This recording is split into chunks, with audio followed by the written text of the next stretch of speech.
Primero, yo, hablando de las primaveras árabes, no creo que hubo, que hay y que habrá fracaso. Fracaso es una palabra que me parece demasiado fuerte y no creo. Es un proceso revolucionario. Todos los procesos revolucionarios tienen momentos de ofensiva y momentos defensivos. Avanzan y vuelven atrás. La Revolución Francesa empezó en 1789, hasta, con el terror hasta 1798, cuando llegó, 97, 90, cuando llegó Napoleón, regresión. Napoleón puso otra orientación, caída de Napoleón, 1814, regresión. Y el proceso se desarrolló a lo largo de un siglo en Francia, hasta que el país, cada 30 años había una revolución, cada 20, 30 años había un estallido en Francia. En los países árabes ocurre lo mismo, una revolución, una contrarrevolución, porque desde la misma revolución dentro salen todo lo que había sido ocultado, el islamismo reaccionario, etcétera, etcétera. Llegan al poder. En contra de ellos salen las capas medias, diciendo nunca, no queremos un Estado teocrático, queremos la libertad de las mujeres, queremos la libertad de los hombres, etcétera. Es un proceso muy complejo. Ahora, por ejemplo, lo que ocurrió, son las fuerzas de izquierda que han apoyado a los militares y que están apoyando a los militares en contra de los islamistas. Y cuando hablas con ellos, dicen, nosotros estamos siguiendo el proceso revolucionario porque ellos querían imponernos, aprovechando de la revolución, un Estado teocrático. Eso no lo queremos. No queremos. Es una cosa la religión, es otra cosa vivir la igualdad entre nosotros. Entonces, el proceso es mucho más complejo. Y además, las antiguas capas dirigentes reaccionan. ¿Por qué? ¿Por qué Siria resiste? ¿Por qué el clan Assad resiste hoy? Porque Assad vio una cosa, es que cuando ocurrió la revolución, Ben Ali en Túnez y Mubarak se fueron. El ejército, sobre todo en Egipto, el ejército hizo el golpe de Estado. Acabo de escribir un artículo sobre este tema. El golpe de Estado en febrero de 2011. Entonces, pero al mismo tiempo, a lo largo de la revolución en Siria, vieron que el régimen sirio resistía y sigue resistiendo. Las capas dirigentes dicen, bueno, si ocurre la próxima vez, nosotros vamos a resistir. Porque el mundo no dice nada, están destrozando el pueblo sirio, pero el mundo se queda tranquilo con declaraciones platónicas, y no merecen la palabra platónicas, la declaración de la Unión Europea. Declaraciones irresponsables de la Unión Europea, que no hace absolutamente nada, porque puede hacer. Entonces, hay una complicidad. Esta resistencia de las capas dirigentes es un elemento importante. El movimiento democrático en estos países tiene que resolver dos problemas.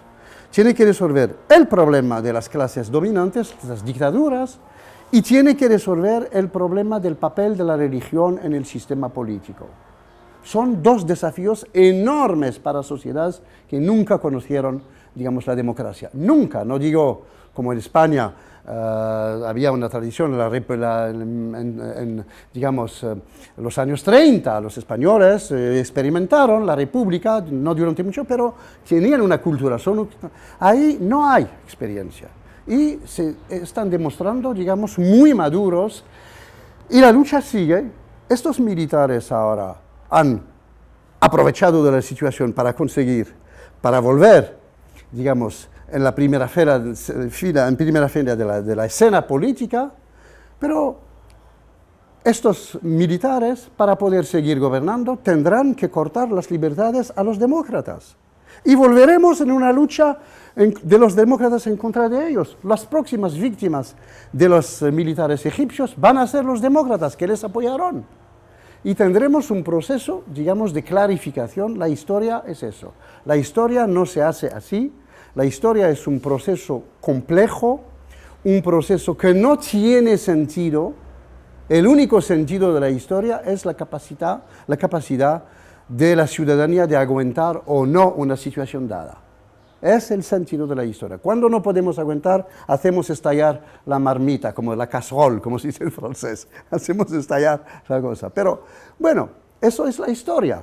Yo entonces confío mucho, mucho, mucho en que el proceso desatado, digamos, en 2010, va a seguir con avances y retrasos, pero va a seguir. Es un proceso ineluctable porque es la manera con la que los países árabes y mañana África y probablemente China tendrán para entrar en la historia del mundo, en la historia común, en la historia moderna, nada más.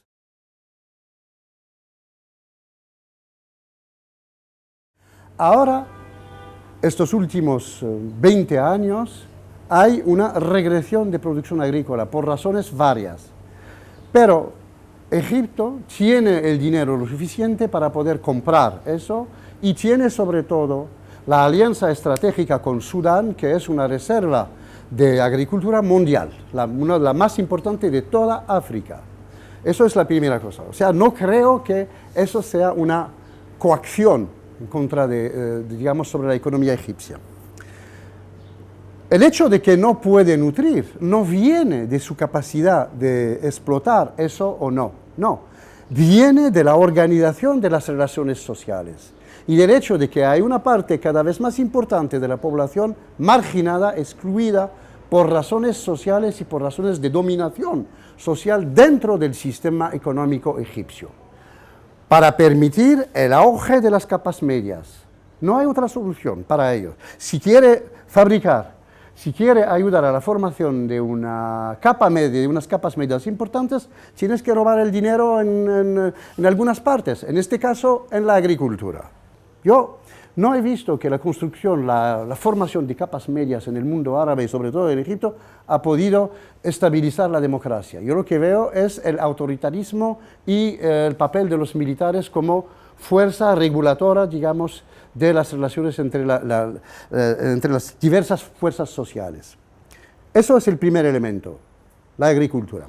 Segundo elemento, las fuentes de riqueza de Egipto son de tres niveles. Primero, hay la riqueza que proviene de la utilización, del uso efectivamente del canal de Suez, que no es fundamental, pero es importante. La energía viene del canal Nasser, el canal Nasser al sur de Abu Simbel, al sur de Asuán, al sur de Asuán. Es casi autosuficiente. Están ahora creando otras fuentes y quieren destrozar una parte importante de la agricultura para ampliar el canal Nasser. Y sobre todo tienen unas fuentes enormes. Yo no abogo para Egipto, pero digo la realidad sobre los datos. Tienen una enorme remesas, tienen enorme. La inmigración egipcia en los países árabes, sobre todo en los países del Golfo, es una reserva permanente de fuentes. Millones y millones de dólares llegan cada día ahí. Y todas las élites egipcias, y no solamente los obreros, pero las élites se encuentran en los países árabes del Golfo. Entonces, y además el país tiene una ayuda permanente de Europa y de Estados Unidos. El ejército egipcio recibe 1,3 mil millones de dólares cada año. O sea, todo el ejército depende de ellos. Y como lo sabe, el ejército en Egipto no es un ejército como aquí, sino que es una inmensa empresa económica. Los generales son grandes empresarios, tienen su empresa como generales. Y hay empresas militares, por eso eso tiene muchas consecuencias.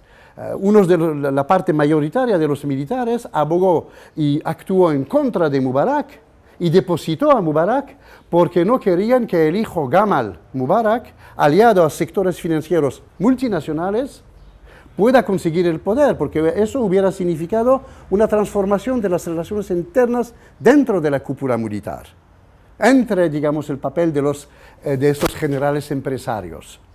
Entonces, estamos en una situación, frente a una situación muy, muy compleja. Yo creo que el problema fundamental de Egipto es el problema de la reorganización de las relaciones sociales dentro del país. Es el problema central. Para hablar de la posibilidad, digamos, de construir una democracia en Egipto, Egipto es una sociedad en la que hay 10 millones de cristianos, en una población de 88 millones, pero 10 millones. Es una sociedad que ha tenido, es la única probablemente, una experiencia democrática durante casi 50 años. Desde la dictadura, la caída de la dictadura del general Orabi hasta 1952 con el golpe de Estado de Nasser, la época de Farouk. Tienen una tradición democrática. Egipto es el primer país en el Mediterráneo, todo el Mediterráneo sur y norte, en el que las mujeres consiguieron el derecho de voto. 1924. Primer país. Y las mujeres en 1900 organizaron en el Cairo una manifestación quitando los velos. Y desde ahí se manifestaron y les otorgaron el derecho de voto. Nosotros no conocemos a estos países. Tenemos prejuicios, vemos estos países a través de Marruecos o a través de yo no sé qué. La cultura egipcia es sumamente moderna. Tienen intelectuales de muy alto nivel. Los egipcios todos hablan por lo menos 2 idiomas, inglés e árabe. Hombre, entonces estos países son mucho más complejos. Y en Egipto creo que hay una tradición democrática estatal, incluso en la época de Nasser, en la época de Sadat, en la época de Mubarak, incluso en la época de dictadura, nunca el poder pudo imponer al sistema judicial egipcio su orientación, nunca. ¿Y cómo estalló el poder de los islamistas? Porque el presidente Morsi, inculto, ingeniero sin comprensión política, tomó un decreto en el que pretendía imponer al fiscal del Cairo una orientación. El fiscal del Cairo dijo, así es, así, manifestación, y tuvimos 1 millón de gente en la calle. Hay una tradición jurídica, son cosas evidentemente que no se conocen desde aquí, porque, bueno, pero desde aquí te voy a decir desde aquí, ¿cuál es el conocimiento que los alemanes tienen de España? ¿Cuál es el conocimiento que los españoles tienen de Alemania? Es un conocimiento que es en realidad un desconocimiento.